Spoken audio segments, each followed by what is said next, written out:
Welcome to the Expanded Podcast with your host, Lacy Phillips.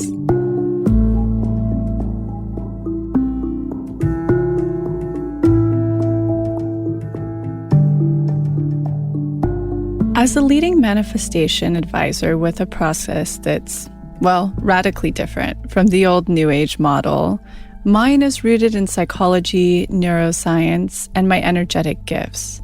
Therefore, I created this podcast to help you expand your subconscious limiting beliefs about the potential of deserving the manifestations you're calling in. In each episode, we'll walk through my expanders, a term in my manifestation formula signaling the people that already embody, have, or are successful in what we are looking to call in. These are the people that we witness through our mirror neurons on a subconscious level that expand us into knowing that our manifestations are possible as well. Especially when we hear about their background, their upbringing, their trials and tribulations, and any of their pitfalls that they had to experience along the way.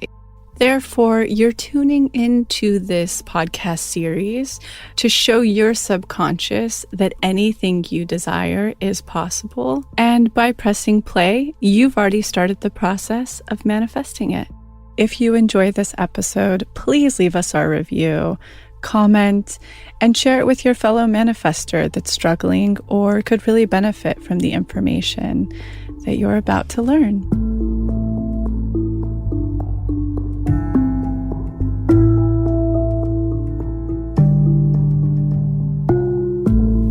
So today's block that I want to cover is more of how to create magnetism. It's so simple. It's so important. Fear. Let's talk about fear. Everybody has it. It's the thing holding us all back from what we want and taking the next step to what we want. But the craziest news of all is your magnetism, your manifestation lies right behind your fear. So the craziest thing in manifestation energetics, when the old New Age think positive rhetoric model that I think failed most of us who are tuning into this, when they said think positive, visualize, just feel as if you already have the thing and it's coming to you, which I don't know about you, it never really worked continuously for me.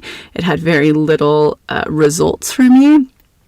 What's actually creating that pull is when we step into our true authenticity. And when we're born, we are purely authentic, we're totally whole, we're totally worthy, and then society builds up all this huge onion around us through pain, shame, labels, boxes that we receive through modeling and peers and media and you name it. And so that big onion, because we've experienced pain, we're really afraid to do a lot of things. And of course, the more we peel that onion and we start to just get back to our true authenticness, that's when we start to experience what's called magnetism.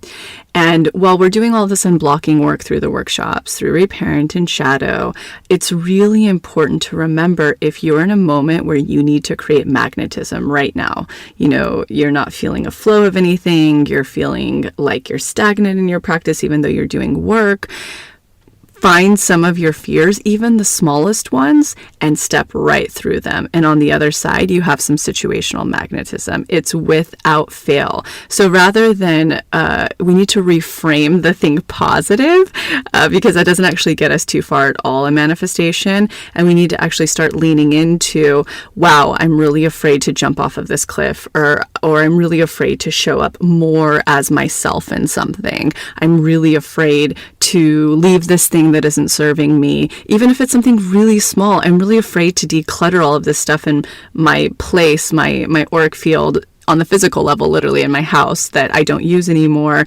But I'm afraid, what if I ever need it one day? Or, whatever hoarding mentality we have.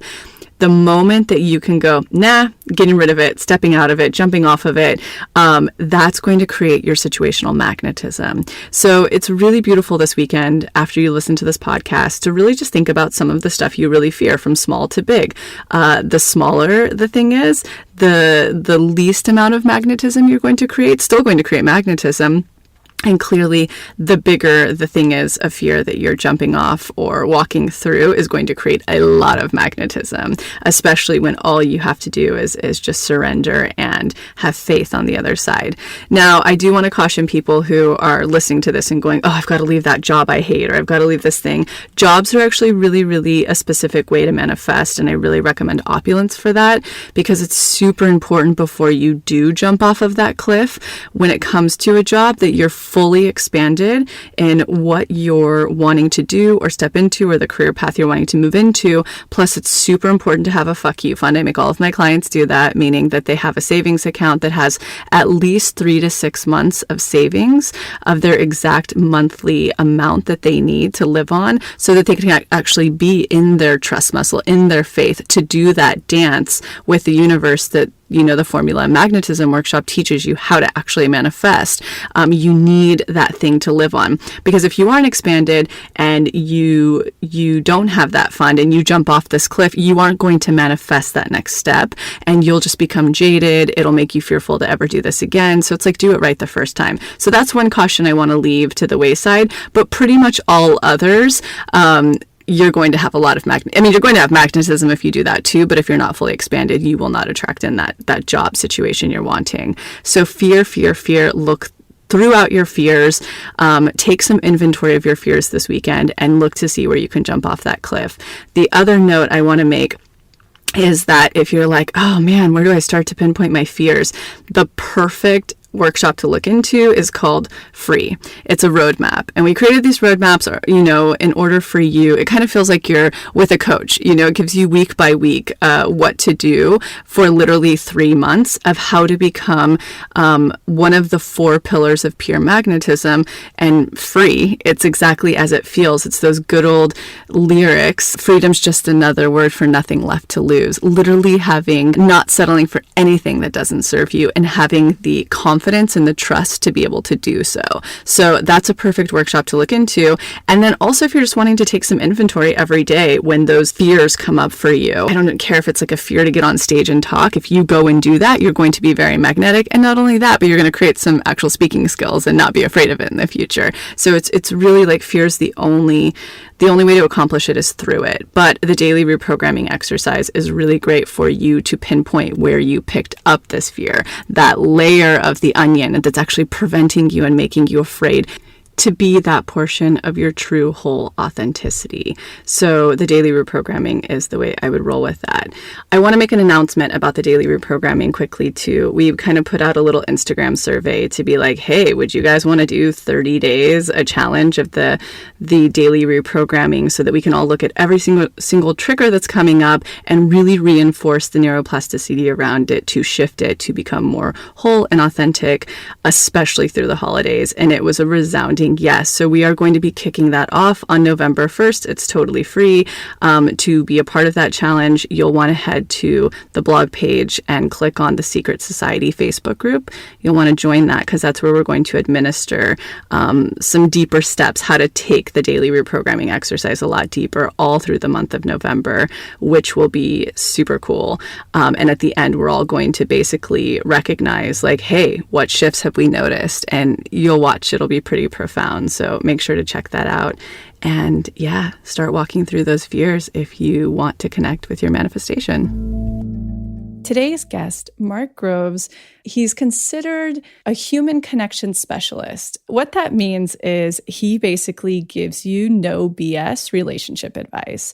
And this is somebody who's been through it and got really curious. How do we actually make our relationships better? Or let's take that question further. How do we have the relationships we want, or manifest the ones we want, or, work on the ones we're in? And so somebody on my team, Amanda, introduced introduced me to his work. And right away I was like, oh, we have to get this guy on because he and I see the world pretty similarly. I mean, there's not a quote that scrolls over his Instagram page that I'm not like, yep, exactly. That's the thing.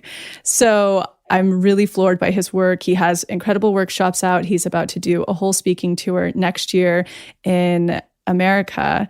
And I think that anybody here who is either in a relationship or is manifesting one will benefit from this podcast episode and will expand from it. And I think that covers just about everyone. Before we get into your process, I want to hear, what was your cultural background and upbringing? You know, was it a small town you were born in? What was your family life like? Let's get right in. Let's get right into my origin story. Yes. So I grew up in Calgary, which is when I was growing up was about 600,000-700,000 people, and it's on the east side of the Rockies. I had to think about that. I'm like, oh, geography people are listening. East side of the Rockies, so it would be sort of like just north of Montana. Beautiful. And it would be described, I think, more historically and still quite a bit, sort of like very mainstream oil and gas. So like the Houston of Canada, and Alberta would kind of be like the Texas of Canada. A lot of cattle, a lot of, oil and gas mindset. And my dad is originally from Alberta, from a small town. And my grandma and grandpa on his side, my grandma's born in the United States in Michigan. My grandpa's born in Canada. My mom is an immigrant from Ireland. Wow. Yeah, she moved to Canada in 1972, I believe, something like that. And she was traveling and met my dad, was supposed to pass through, and he hooked her. So, oh man, great. So yeah, that's sort of like where I come from. And with their relationship, what was that modeling like that you grew up with? I was pretty lucky in a lot of ways. I talk a lot about the messages we receive that are both explicit and implicit. Explicit being like someone might say, never get divorced, and implicit being something like, oh, can you believe it? Aunt Teresa got divorced. I can't believe her. She gave up, and which is sending the exact same message, just not directly. And I had a lot of really beautiful implicit and explicit messages. My mom was my dad's second marriage. Mm-hmm. And my dad had a daughter, my sister, with his first wife. And so I would send messages like, it's okay to get divorced if something's not working. And some people might disagree that that's an okay message, but that's okay. And I was also saying you can find love after a relationship ends, because my parents were testament of that. My sister I grew up with as a regular sister. I never thought of her as a half sister. And I have an older brother as well, and who is from the same mom. And I think what was really powerful is like my mom, because she was an immigrant, when she moved to Canada, she had talked about having a hard time integrating and creating communities. So our home was the place where I can remember as a kid, we'd have people every couple Sundays, different families from all over the world. And my mom speaks, I believe, 6 or 7 languages. So wow. Yeah, we were really like, my mom taught at the University of Calgary. We were really blessed. My dad is incredibly emotionally intelligent. And so he was probably the one that I went more to for talking about girls or breakups or feelings. And I would sit down with him so much, and he would just like explore what I was going through and guide me. And he's a man of very high integrity. Wow. And I was really so lucky. And I recognized the blessing in that of like, they say you can believe that you're either born to your parents or you choose them. No matter what the answer is, I either chose well or I got really blessed and lucky. Absolutely. Amazing. Oh, I love that. And your mom, on the other hand, what were her strengths? Obviously, she was very educated and, adventurous. What did you sort of see modeled from her in terms of the females that you would be attracted to or the partners you would be attracted to for someone who is non-cis? Yeah, great question. I obviously my dad worked and my mom raised us. And then she went back to university while we were growing up. When I believe we were in I think I was probably 6 or 7. I can't remember exactly. And so she's very independent, very strong. She did feminist marches, still does.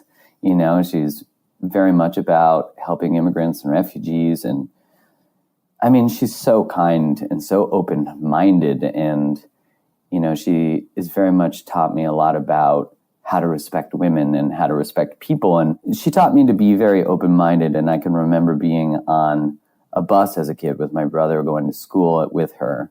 And she would have us get up for elderly, for women, for anyone carrying a lot of stuff. And so, wow. Yeah, it was interesting because I remember as an adult when I was working, I was flying to Frankfurt and I was on a train at the airport and going between terminals, and a bunch of people walked in and I got up and gave them my seat because they were carrying big bags. And I got on my plane and the person who took my seat was my flight attendant. And so I got like food and wine, and it was great. I was like, see, Mom, you paid off. I got drunk on a plane today because you taught me. I love that. And for you, what was your career before your current career right now? What did you explore that led to what you're doing today? When I was in college, I worked at a place called Future Shop, which was like the Best Buy of Canada. Best Buy ended up buying them, and I was in sales. So I paid my way through college through commission sales and selling extended warranties and stuff like that. It's so funny to look back now. And then when I was in college, I did an undergrad degree in finance because I wanted to do the hardest one, which, God, anyone who does finance, I felt like it's probably like taking an Ambien. I've never taken an Ambien, but I fall asleep pretty fast from doing that. Yeah.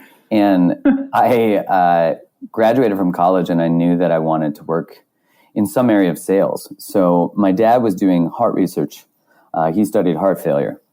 And so he also ran the cardiology education part at the University of Calgary and at the hospitals there.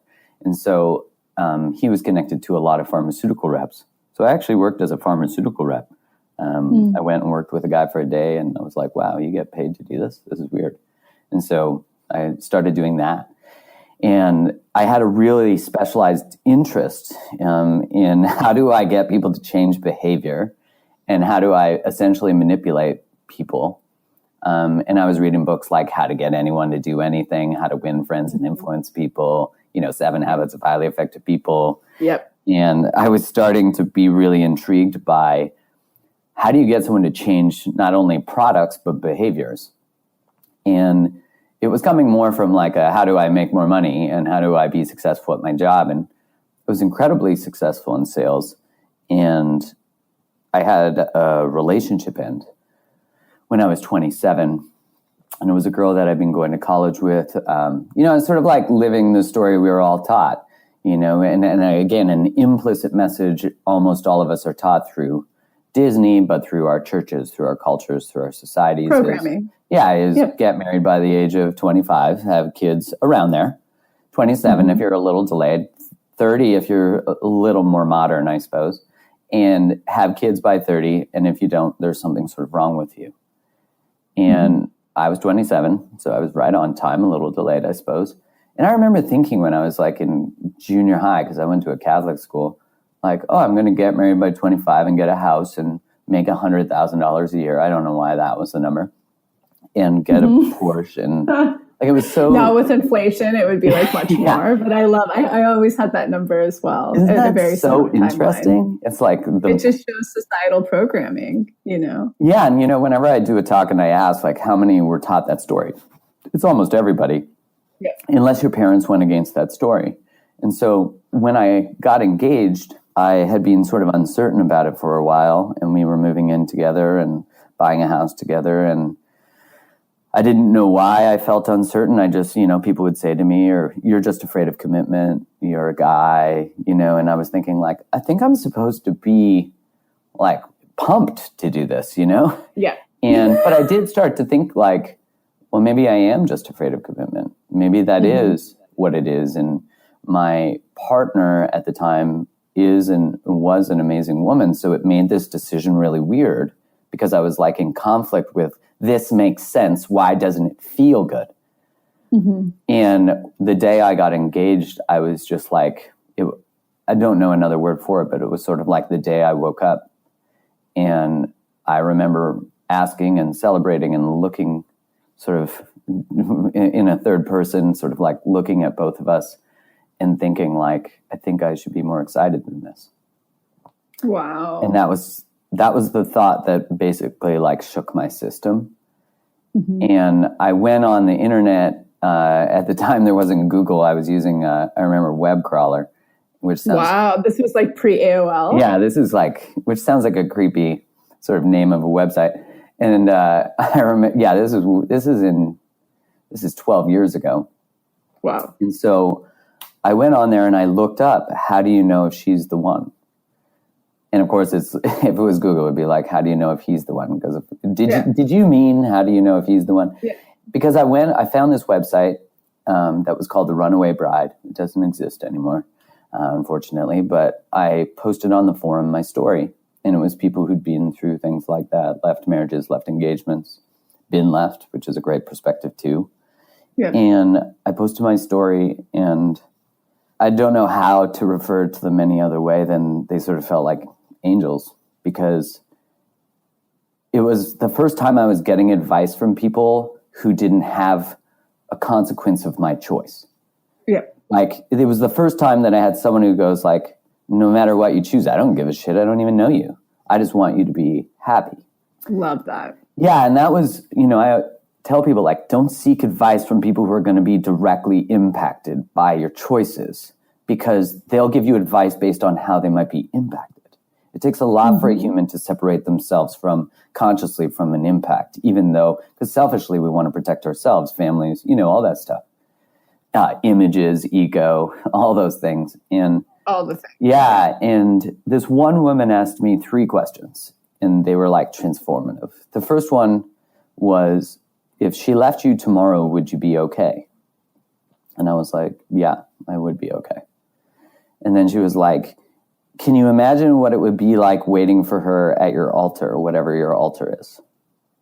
And I was like, oh, no, I can't. It was like making me anxious. And the third question was, can someone else love her better? Oh, I love that. Yeah, and that one like rocked me. Because it was the first time that I thought about the impact on her. I'd been so selfishly in my own pain, my own confusion, but it was like, whoa, yes, someone can. And like, she is so worthy of that. And so am I. And, of course, the follow-up question to that is, do you want to? Because, I think it's a great check-in question for any relationship, to be like, can someone else love them better? Because if the answer is yes, someone will. Someone will step in and do it if you're not conscious and you're not taking your partner for granted. And, we've sort of like made this idea that commitment and marriage means you have them. Yeah, it's a done deal. Yeah, like you've locked them down. Yeah, exactly. Which like, my partner and I talk about this, that like, we never want our relationship to be a prison. Same. Right. It's like, just because we're together and we choose each other doesn't mean we're devout of responsibility to love one another. Exactly. And I didn't know this then. Agree more. I didn't, I'd like to say, I was 27. There's a lot of 27-year-olds who probably know this, but I didn't.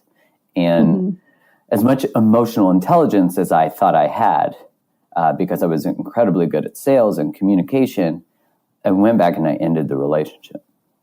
And I started to study relationships then, because I was like, how did I get here?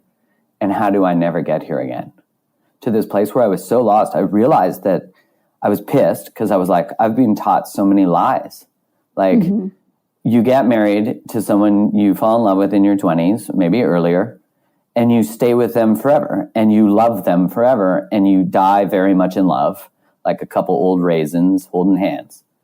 And I looked around after I sort of paid attention to the truth, and I was like, this isn't what's happening. This is so rare. And I was like, it's so rare, and we have not been paying attention to this. And so, it is so wild how much the unconscious takes over when we're in relationship. I mean, I think 90% of the people actively in one right now are actively looking for one. Unconsciously is running that exact loop you just outlined for us without even knowing it in their heart and their essence, but without actually really fathoming and knowing it. Yeah, and I think for people to recognize that for people to understand and recognize that you don't realize that you're choosing your partners and your relationships based on unconscious drives. And so when you're making choices that aren't seemingly great or positive or okay, and we're like, no, but I'm choosing. And I'm like, no, you're not. Your beliefs are choosing for you. Your conditioning is choosing for you. 1,000%. Yes, I agree. I love that. When I worked with this client, this happens with friends all the time too, or anyone, when I'm like, they're like, I just keep dating assholes. How do I, what is it? Why don't I stop? And I'm like, well, stop choosing them. Like, I don't like Brussels sprouts. I don't eat 1,000%. And my big thing with that too is to do the work to look at why you continue, where you picked up that limiting belief, that limiting worth, which I know is your languaging a lot as well. Yes, you can have what you want, but you have to choose what you want that aligns with your own check-in of what you actually want. That's exactly it. Because when I say to someone, do you want a great relationship? Who's doing that? They go, yes. They say yes all the time. And I say, no, you don't. There's a part of you that doesn't believe you're worthy of it, because if you believed you're worthy of it, you wouldn't tolerate bullshit. You wouldn't tolerate anything that doesn't mirror the belief that you believe you are worthy. So your belief will be always as powerful as your weakest choice. Agreed. I absolutely agree. And so this looks like it's what led you onto the path of really, really, well, I have to ask the question I ask everybody too, which I'm sure a lot of people are wondering at this point, because I always know everyone's. What is your sun sign, your astrology sign? Scorpio. Yay! Okay, cool. And your girl isn't into human design by any chance, where she may have looked up what yours is? Design. What are you? I am a manifester. What is that the right? Am I using the right design? Yes. So you're a manifester, a single manifester. Maker or something like that? Is that a word? No, you got it. Manifester. Okay, that helps a lot of us. We're all just profiling. Yeah, I'm like, I can't even remember the right word. Producer, I liked it. No, manifester was right. Okay, sorry to interrupt. Continue. Yeah, I remember Kai was like, you're one of these. And I'm like, is that good? It is. They're all good. It's great. Yeah. So with that, what happened was I started to study the science of relationships, because I was quite into research already, because that's what I used to sell. So I really wanted to in a linear way, understand what is the science behind what makes great relationships great and what makes them fail or end. Because I don't really believe in the idea of so much relational failure. But we have conditioned people through societal messaging that if your relationship ends, you're a failure. And we've especially done that for women, that their self-worth is found, and men's self-worth is found in, if you're in a relationship, then it's evidence that you're worth being chosen. Yep. And so we derive our self-worth from being chosen, not recognizing that when you're dating or in a relationship, you're choosing. Like you get to choose too. You're not just waiting for someone to choose you, but most people date and operate in their partner selection phase, which is like waiting finally for someone to choose them. And I'm like, get active, get responsible for what you believe. 1,000%. Ooh, I love it. Oh, there's so many places to go.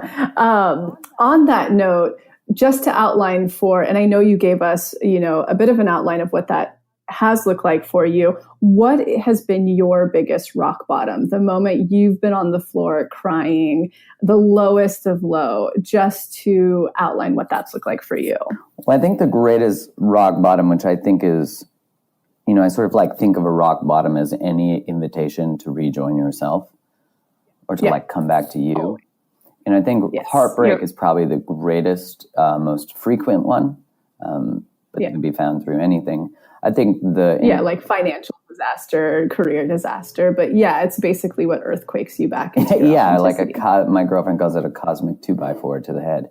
And yes, there you go. Yeah, and I've had a number of cosmic 2x4s in my head, to my head.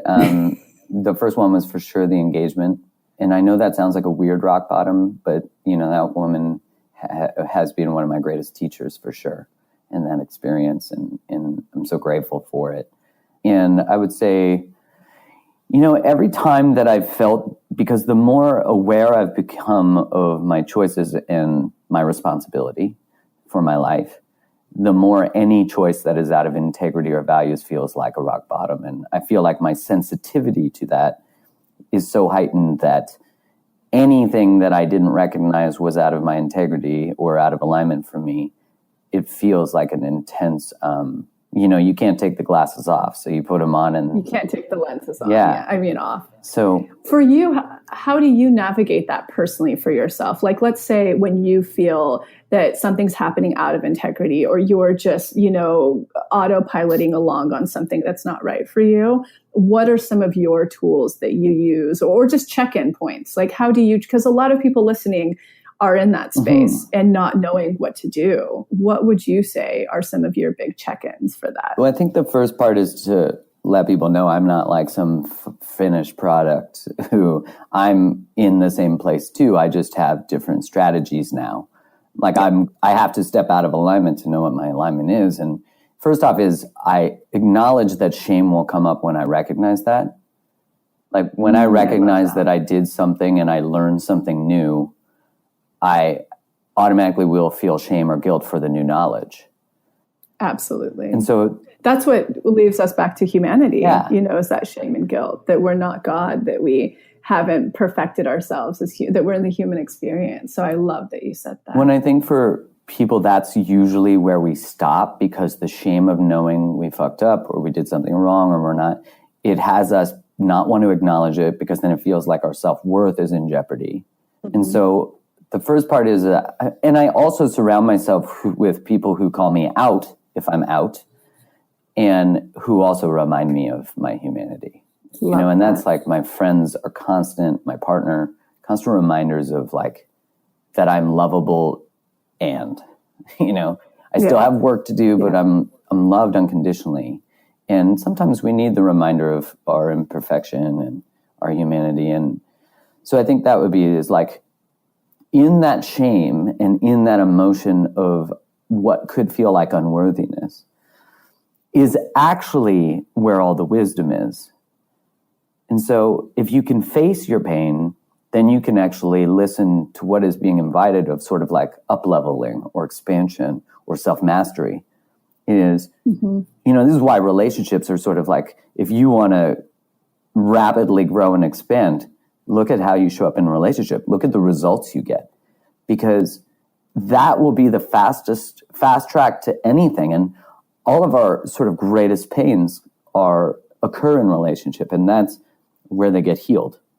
And so you can have your shit totally together when you're single, but then when all of a sudden you get in a relationship, you're like, I got it figured out. I went to that personal growth thing. I've got my anger figured out. I got this. And then all of a sudden you end up face to face with rejection. And it's like, who are you? And that's why I think relationship personally, but you could say relationship to anything.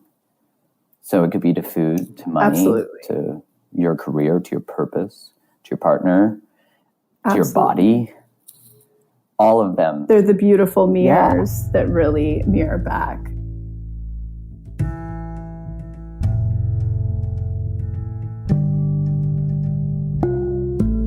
So I'm quickly interrupting this episode to invite you, if you're ready to start your manifestation journey, or if anything you've heard in our manifestation episodes has piqued your interest to begin.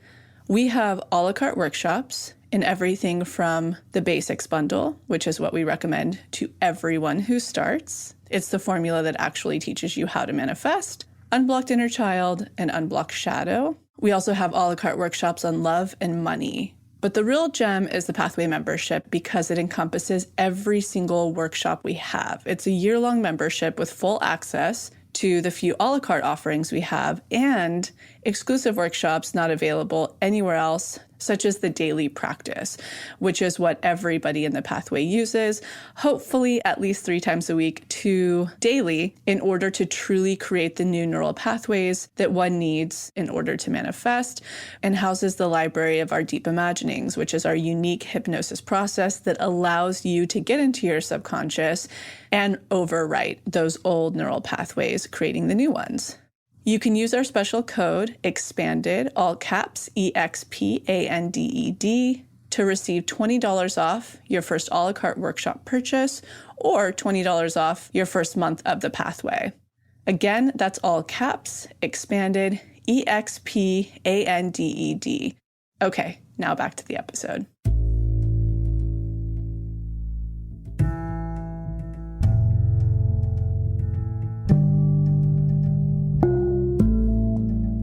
Probably the most important aspect of all of that is actually not shutting off the guilt and shame. And it's so natural for us to go to numbing techniques like alcohol, drugs, sex, any form of addiction, which can be anything, our phones, anything like that. Yeah, anything that pulls us away from the negative emotion, which you could argue that is what causes all forms of addiction and those types of things is obviously negative emotion and relational pain, but shame. And so if you can keep the shame out of secrecy and actually face it, then you can learn the lessons and the wisdom that are inherent in the thing you screwed up, the thing that feels not okay, the thing, whatever is there is an opportunity for a different behavior. But we often turn away from that because we feel embarrassed and ashamed that we didn't know that. But the only reason you know that is because you learned it. Like I thought that was the craziest sort of part of my experience is I would look at other people who had been the way I was, and I would like reject parts of them because I still rejected that part of me. So it was like, for example, I guess sort of like a more vulnerable, but I like would meet men who I found were either like playing women or like being manipulative. And I would be like, I can't believe that guy, blah, blah, blah, blah, blah. But it's because I was still rejecting that part of my past. Absolutely. The shadow. Yeah, so if you can face the shame, then you are literally facing the opportunity to become a freaking Jedi of that thing. It's so true. Well, then you'll be able to love deeper and live more expansively than you ever have. Because I think what happens is that we hit these upper limits. And these are usually limits that we're even subconsciously aware of. And so we create ways that we live within the story right before we know where that thing ends. So what I mean by that, because that could probably sound really confusing, is when I ask people to finish the sentence, when I love people, they, and when I let people love me, they, you'll usually find that the answer to that question is usually leave me, lie to me, use me, not recognize, something like that. Mm-hmm. You'll usually find that our partner picking techniques is usually to reaffirm that story or to completely avoid that story. And so we hit these upper limits where we're invited to a moment of mastery, which would literally change that story, but we keep recreating and being afraid of that story. Oh, so much good stuff in that for people. On that note, since we're starting to really get into relationships, this is your specialty. What do you feel? So for the common manifestor that I'm working with, we're in complete alignment, you and I in this field. And when I'm teaching people to manifest their partners, it's all about self-worth. That's what I believe is magnetism. That's what I learned along the way. It's not think positive, it's subconscious self-worth. Yeah, and to address that, it's everything you're talking about is really owning your shadow bits that you've rejected, really dismantling shame, dismantling anything that makes you feel less than. So for the person, because I don't work with people one-on-one anymore. And that was probably my highest ratio. Like my specialty was manifesting partners, but you have such a beautiful arc. Not only are you working with people to choose consciously their correct partner, but you also, that's where I stop, and I help people continue to better themselves. But where you take it so much deeper is how to maintain a relationship, how to keep showing up, how to go deeper. What are the first words you would say are the most important from your process for the common person tuning in who is looking to find partnership or already in partnership? Often when someone is in a relationship that they're not fully satisfied with, they'll be like, well, it's just not the partner for me. And sometimes that can absolutely be true. We pick someone when we're like 19 or 20, and I would beg to say that our partner picking skills are not usually refined by that age. Like our brain isn't even fully developed for a long time after that. And so I think the first part would be like, recognizing what is your own relational self-awareness and get to know you and your own limitations. Like a relationship, if you want to create a beautiful, amazing relationship, you have to take responsibility for your own stuff. Because really a relationship is like your stuff and their stuff and how it interacts together. And we often think like we're attracted to people who are like our opposite sex parent. But that's not really true. We're usually attracted to people who wound us in the same way as a parent who wounded us the most. Trauma bonding. Yeah, exactly. So it's like we're really inviting ourselves to heal by our partner choices, which is really sort of ironic. It's like, I never really want to experience this again. I'm going to go find someone who recreates. Totally, to open everything back up. Right. Yeah. Or we pick someone who's the complete opposite, which of course, there's not balance found in the opposite. It's found in the middle. So I would say getting to know your own shit is the greatest thing ever. And knowing and just appreciating and getting into it. Because again, because a lot of people, when they start to learn about their past or their families or where they come from or their cultures and how it affects them, they automatically want to go, it doesn't affect me. Mm-hmm. Even people who come from really great families have a hard time recognizing where there were some limitations within the family, because then it means that maybe their parents weren't perfect. Totally. Or that their childhood that they seemingly remember as being amazing actually had some things. Yep. It's like, well, our family never fought. I'm like, that's not actually great, because all healthy relationships should actually have conflict. Absolutely. And I think there's a message sent out there that you just find the right person and then it's easy. Mm-hmm.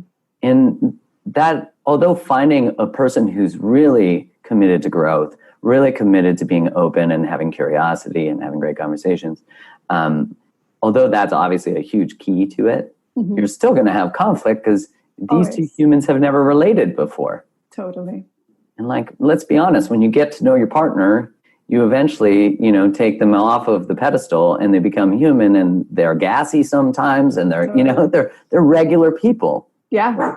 All the things, jealousy, all the things that come up, all the limiting beliefs, self-worth, all the tension. And that's what I love about any, like you were saying, in relation to anything in your life, is that tension is our only opportunity to really, really have to mirror our shit and look at it and really do something about it. Or we continue to perpetuate the same thing over and over and over again. Totally. Because if your partner frustrates you, amazing. Because there's something you need to know and learn. It could be a boundary. It could be no. It could be walking away. Sometimes leaving a relationship is the right answer because you've tried everything you can. And actually your growth is that you just should never abandon yourself for a relationship. I love that. Oh, I love that quote. You should never abandon yourself for a relationship. To me, nothing creates more magnetism on the planet than understanding your boundaries and how to implement your boundaries. And I think in our North American culture in general, everybody has a big problem with that. Basically, anything that had any foundational religious undertones or puritanical undertones beneath it, actually speaking our boundaries and considering our autonomy is very, very tricky for the common person. So I'd love to hear your thoughts on that and what your course is about as well, because I've actually wanted to start taking it potentially. Yeah, the idea behind a boundary is, there's a saying that good fences make for good neighbors. Mm-hmm. And that couldn't be more true about everything in life. If you have really great boundaries, you will just have a great life. That's very simple. You allow what you want and you don't allow what doesn't feel good. Mm-hmm. Now, that should not be confused with feedback that invites your growth, because that doesn't often feel great to hear. But I talk about how boundaries are basically... walls keep people out, boundaries teach people where the door is. Mm-hmm. And that's a real simple way of boundaries can move, walls are often very fixed. Mm-hmm. And we have cultured and socialized women and men, but I would say more so women from an evolutionary perspective, to give and give and give and take care of everybody, but then who ends up not taken care of? Mm-hmm. Them, of course. And so boundaries allow this opportunity to fill your own cup. And immediately people will call that selfish often if you start to take care of yourself. But there's a great quote. I don't know who created it. I just saw it online, and it said, the only person who will have a problem with your boundaries are the people who benefited from you having none. Absolutely. Yeah. One thing I love to touch on too, because I see this happen all the time, boundaries are a really, really strong part of my process as well. And How do you feel, or how do you help navigate within your course when the shadow rears from the person that a boundary is being put on, or the people, or the limitation? Because there's always a shadow. I always see shadow rear in those beginning. And that's what makes people truthfully scared to have boundaries, is to deal with that conflict, that shadow that could potentially arise. What are your thoughts on that? Well, usually what happens with interchanges with people where we've allowed too much is when we put in a boundary, we're changing the pattern of how we communicate. So we're actually like changing unwritten or unspoken agreements of how this relationship was supposed to be. Mm-hmm. And so naturally the other person is like, wait, I don't like what's happening here. I can't yell. I can't use word, because they have, as you said, their own shadow is coming up. But it's like anything that involves, when you're dealing with an addict's healing is not you trying to fix them and get them sober. Absolutely. An addict's healing is your own healing, which is saying no to things. Yes. So naturally, when we allow too much flow of what doesn't feel good, our natural reaction is to go from a porous boundary to a rigid boundary, which is like push everything away. Mm-hmm. And so we leave the relationship, we do. And sometimes, again, that's the answer.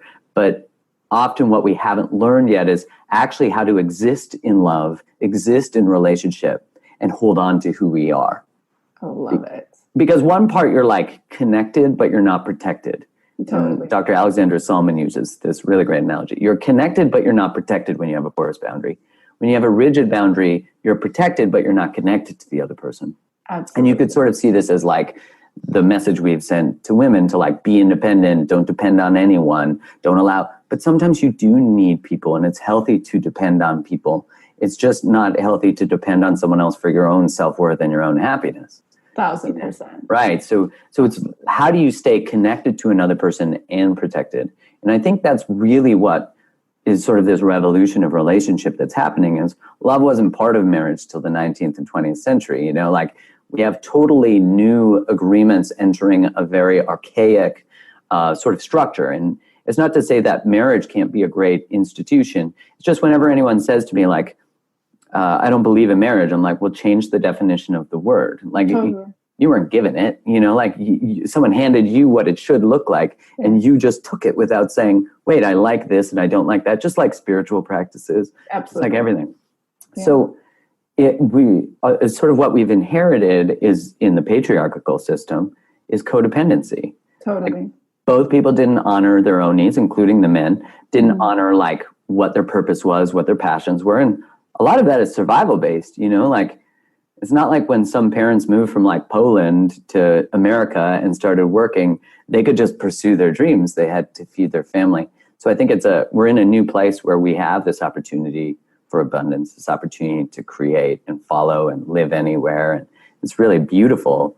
But at the same time, we're using old relational tools we inherited to like be in relationship today, which I think it's interesting because we're learning how do you hold on to who you are and be in love with someone. Totally. When Absolutely. like our moms and dads didn't teach us that. No. So where the hell do we learn? Because it's not like our schools are going like, hey, you should take this course on money and you should learn about nutrition and you should learn about relationships. Oh, I was joking with my friend yesterday that like, I know the Pythagorean theorem, but no one taught me how to have a boundary. Totally. Yeah. Like right. The or irony. Money. Like anything. Yeah. Like if you have 3 walls, I can find the length of the 3rd wall. But if you asked me how to communicate a boundary when I was young, I was a doormat. Yeah, totally. And so tell me about what the course entails for the person who is piqued and, is really needing to learn boundaries. Because honestly, I've done a lot of boundary research out there. Most of the boundaries that I work in are energetic boundaries of working with like what you will accept and won't accept for your self-worth to create space and magnetize. But for inside your course, for the person who's just like on the physical plane, on the energetic plane, how do I do A, B, C, and D? What would they expect doing it? Yeah, so within the course, it's obviously on a digital sense, which makes it a little different. I do retreats where people can really get deep into this stuff and experience it in the physical sense. But with the course, it is about teaching people how to recognize where a feeling comes that you have a boundary that's been crossed. And then how do you communicate a boundary in an actually healthy, loving way? Like people don't generally realize that when you teach someone how to treat you, not only are you feeding your own cup of self-worth, and changing the beliefs you have about yourself. Because a boundary says to the other person, I love and respect me. And I love and respect you enough to tell you how to do that. Yeah, I love that. Well, and the other side of it is symbiotic, is it says I love and respect me, and at the exact same time, it says to yourself that you're worthy of love and respect. Absolutely. So it is probably the greatest contributor to self-worth out of anything, because the act of enacting a boundary is actually self-worth in emotion. Exactly. And I think the proof becomes in the pudding, right? I have evidence now that I love me. And I talk a lot to people about, like, recognize wherever you're angry with someone, but especially if you have any resentment. Resentment is exactly like always a mirror that you prioritize someone else's feelings, needs, and anything over your own. And that they're running your show.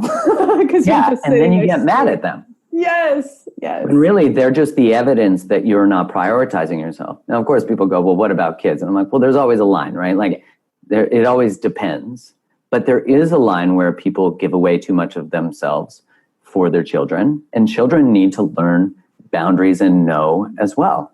Absolutely. When I was a preschool teacher, it's actually what they enjoyed the most. Their shadow reared. No, it's not really their shadow. It's their adventure and freedom reared, but it's truly what made them feel the most productive, safest, happiest, where they could play within these, sort of energetic walls. And it really helped them be so free within that box. So I feel the same for relationships, any dynamic in one's life. So it sounds like this would be beneficial for absolutely anybody. Especially even like navigating the terrain of like digital boundaries. That's like a whole new. Oh my gosh! Yes. Like our especially social media dating now. Like, like don't get off an app.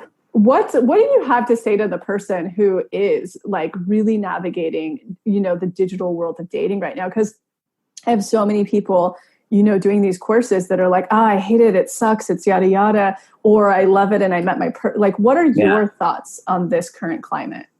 Well, I think it's here to stay. So, it's kind of like when someone talks about Tinder or Bumble and they go, well, it's just so superficial. And I'm like, look, humans have always been superficial. It's just that Tinder allows you to see a magnifying glass to the fact that we swipe left and right. But when you're walking down the street, you're swiping left and right all the time. So you're just not literally pushing someone in a bush and keeping someone, it's not literally happening. But in your mind, you're putting people into categories of potential partner or not, or friend or acquaintance or enemy, right? So that's happening on a biological level in the subconscious, in your amygdala, far before you even know it's happening. Totally. Yeah. So first off, it's like, it comes down to like mirror neuron. Like it's totally, it's completely evolutionary in our bodies. I mean, it's wild how we're geared to do that. When I think like the beautiful part of the work you do and mine relationally is that we want to teach people, and which is part of our own work, of course, how to separate what is your biology from who you are. Totally. Like you're going to desire people walking down the street. But of course, if you're in a relationship that's monogamous, that wouldn't be a healthy decision. Same is true of sugar. You have a biological desire to eat more sugar. It's not a great choice all the time. Totally. So with dating, I think it's interesting because like online apps are a tool. And I could give you a hammer and you could build a house, or you could kill someone with it. And the exact same thing is true with Tinder or Bumble. You could find a partner that is the type of partner you want, or you could use it to, if you say you want a great relationship and you're using it to bang people, you're not doing what you say you want. So you send a very confusing message to yourself, and you send a very confusing message to the universe or God or whatever your thing is. And I think with online dating, it's really about like, what are you swiping right to? Also, it just goes so much back to what you were saying in the beginning. It really comes down to what you're choosing, whether you're conscious or unconscious of it. Like you're choosing your experience in the dating world based, and what my languaging is by subconscious projection. Like you're completely, because that's what's happening. Yes, like you are what you choose, not what you say you want to choose. Exactly, 1000%. Well, I think in dating, it's fascinating because people will write down everything they want. And then they're like, I've worked with people who are like using Tinder in front of me. And I'm like, would you swipe left or right to that? And they're like, I'd swipe right. And I'm like, what? let's just go through the red flags that are apparent here. Thank you. God. And, like you can look at the research. If I send someone into a college dorm room or on someone's Facebook, you can find with really high accuracy their value system. Mm-hmm. There's a great book on this that I can't remember. An art teacher teaches about this, that, just the subtle cues you pick up on right away. I mean, you can profile.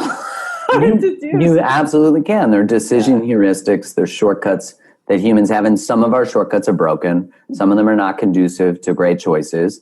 And that's why if you find yourself swiping right to people who are like, man, I say to people, like, swipe with your brain, not your genitals. Your genitals are not going to make great choices generally, right? Like, and don't swipe sober, or swipe sober. Don't swipe sober. Sorry. That'd be bad advice. The dog's like, that's horrible advice. It's great. No, I think she senses that the mailman's nearby.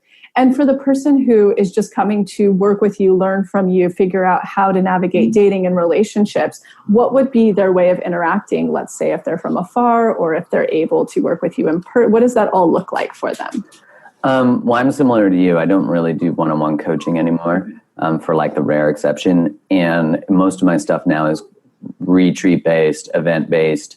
I just got my US visa, so I'll be sweet. Yeah, so I'll be going down to the States and doing like a speaking tour and workshops and a lot of online stuff I like to do, like online workshops. If you go on my Instagram link, there's a ton of stuff of like different webinars that are recorded that are available for people to do on boundaries, dating 101.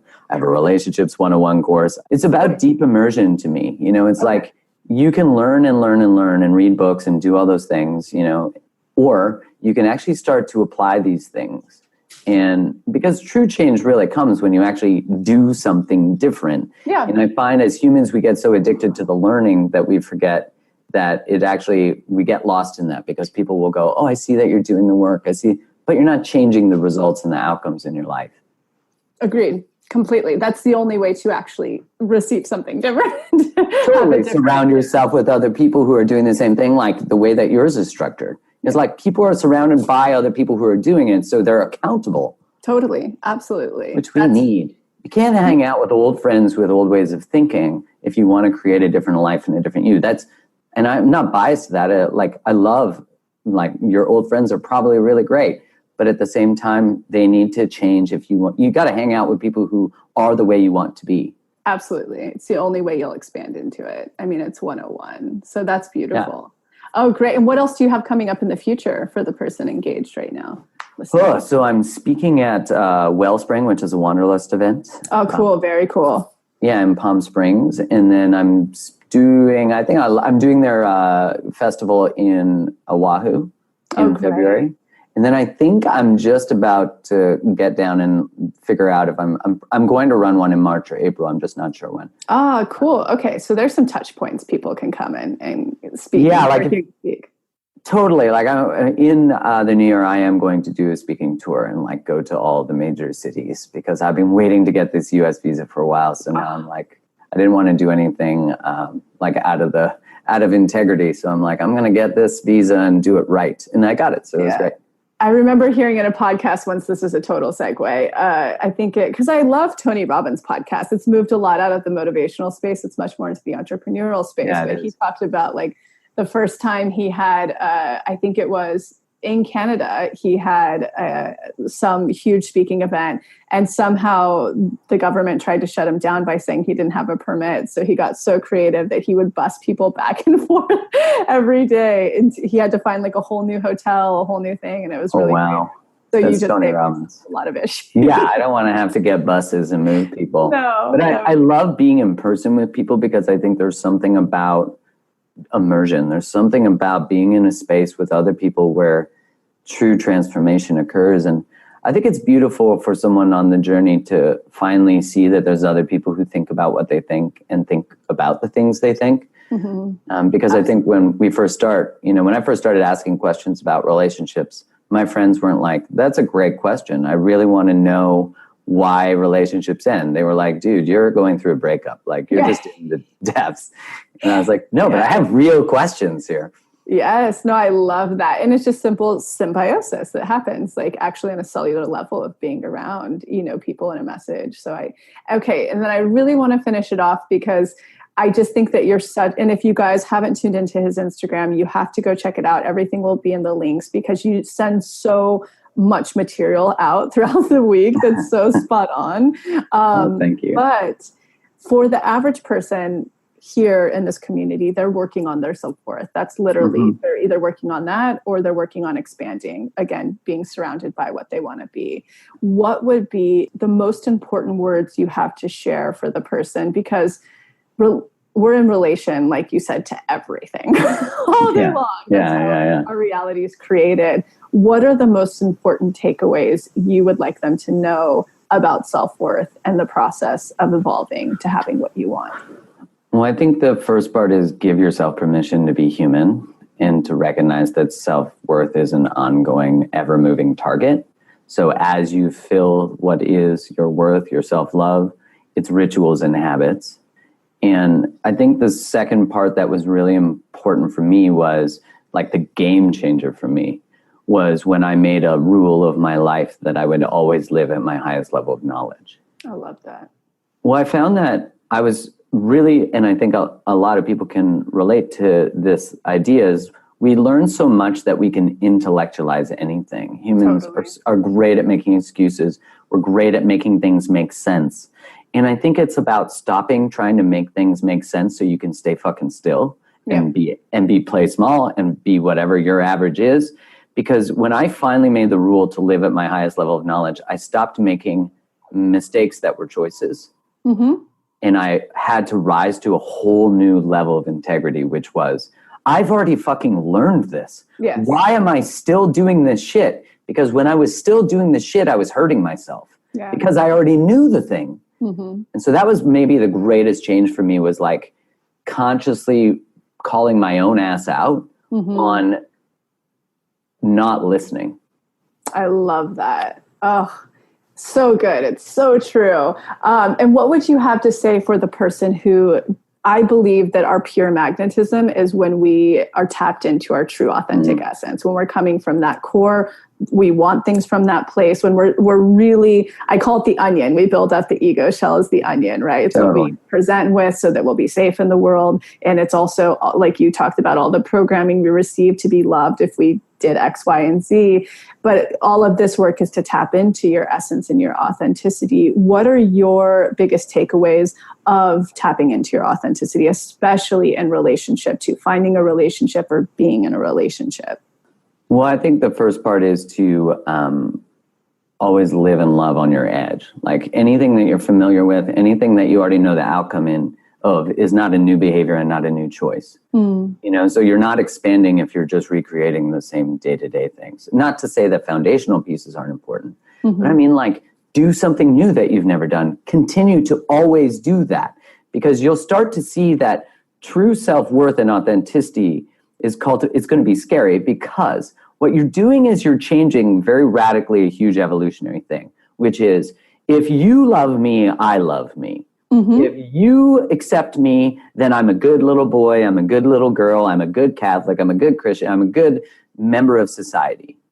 But the moment that you go, I'm going to be me, you adjust. I'm going to be me, everything. You, and that becomes magnetizing, because it's the same thing as when someone walks in a room and you go, I don't know why everyone is just so drawn to them. It's because they don't give a fuck if you like them. 1000%. Exactly. It's authenticity. They like them. Everything. Yes. And that's it, is like, if you like you, no longer will it be anyone's job for them to love you so that you feel good. And what it does in relationship is it radically shifts it, because your partner's job is not to fill your self-worth, to make you feel good, to make you happy. The moment you take responsibility for your own love and your own happiness, you allow them to just love you.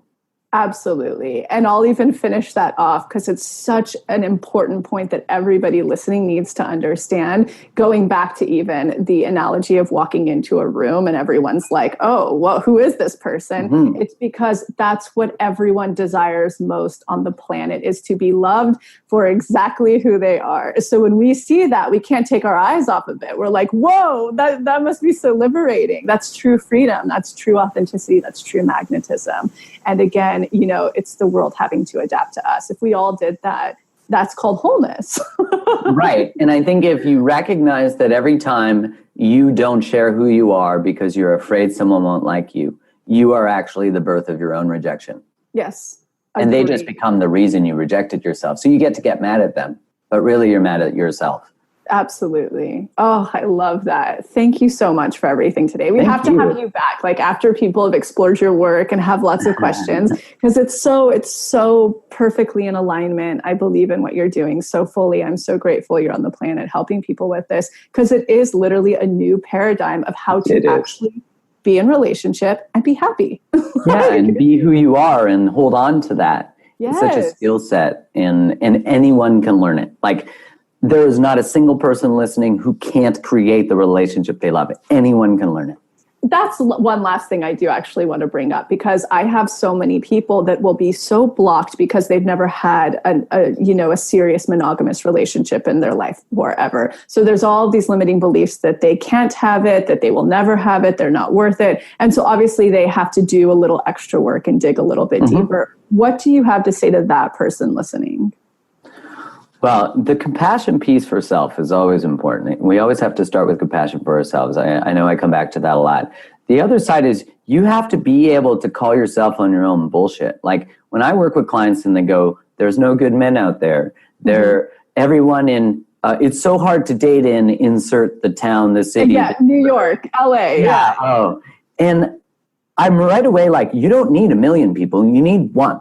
Yeah. And the other part is whatever you believe, including about online dating, will be true for you. Mm-hmm. So whatever you believe that's limiting or getting in the way of that thing is put there so that you don't fail, so that you don't get rejected, so that it's very survival based. Out there. Yeah, it's survival, safety. Yeah, so recognizing that it's there to help you, but it's not helping you, and realizing that you need to cultivate beliefs that make things possible. And we really have this sort of misconception, but it's evolutionary, that we need these things in order to survive. I need to hold on to this belief in order to, just because I've never been in a relationship, I'm never going to be able to create one. It's all bullshit. Yeah. It's all bullshit. And if you surround yourself with people who believe in that stuff, it's going to reinforce it. Of course, we surround ourselves with people who have the same values, have the same thoughts, but man, the moment you start shifting, the moment you go, I believe in miracles. Like, I might meet my person today and I can't wait. Mm-hmm. Then it happens. Yeah. I love that. Oh, I love that. Oh, thank you for your amazing words. Also tell us a little bit about your partner. She looks amazing. I just saw her on your feed yesterday and she's up to some really good work as well. Oh yeah. She's phenomenal. And what's really beautiful is like, she was divorced when she was younger. And that is one of my favorite things about her. Is like how much she learned from that, how she's just all about doing deep work on emotions, understanding emotions. She's a lot into like female empowerment and, talking with female entrepreneurs. She works in the wellness space. She has a digital health company with her twin called Zura Health. And what's her handle again, so we can look her up? Hers is Being is Beautiful. Yes, I love that. Fantastic. I just started following her. Oh, she's amazing. And her twin is Jess Macbeth, and their company is Zura Health. And it's a 16-week program that is a total holistic reboot health support program. It's awesome. Amazing. Well, teaching like emotional health and all that kind of stuff. All the things, the spiritual, physical, mental plane. Yeah, nutrition, money, everything. Awesome. Well, keep on killing it in the world. We're so grateful. And I'm so excited for this tour that's going to happen. And thank you. Thank you for talking today. Thank you so much for having me. It was honestly such an honor. I really appreciate it. Thank you so much for tuning into the episode. And I hope you enjoyed it as much as I did, we did. And in case you're not totally ready to join the pathway yet, I wanted to share a few of our free offerings that I'll often suggest to people as a little bit of a blueprint to get them started on their manifestation journey. The first place I like to direct people completely for free is the motivation. You can see it linked below or on our homepage as our testimony library. And it's categorized by different subjects, whether you're calling in career, money, love, wellness, and much more. When you're reading about a member's experience of what they manifested, you're actually seeing to believe and showing your subconscious that that very thing is possible for you. The second place I like to direct people is to the free clarity exercise, which is also linked below. In it, you get to try our own unique hypnosis process, learn about the science, and some journaling prompts. And the best part about this, you'll get a tiny taste of what it's like to go into your hypnotic state, bring your subconscious forward, and create new neural pathways while receiving clarity. And the third thing, if you haven't listened to it on this podcast yet, please go back to the episode titled Manifestation 101, where you'll learn the basics of neural manifestation to truly understand this process. So go ahead and check out those free resources, the motivation, the free clarity exercise, and the episode Manifestation 101, all linked below. And in an effort to make sure to have representation in this process series, go ahead and submit any process testimonials you have, especially to our LGBTQ plus community, our BIPOC, as well as the Ys, which is anyone in the community who is 45 and over. All right, we'll be back next week.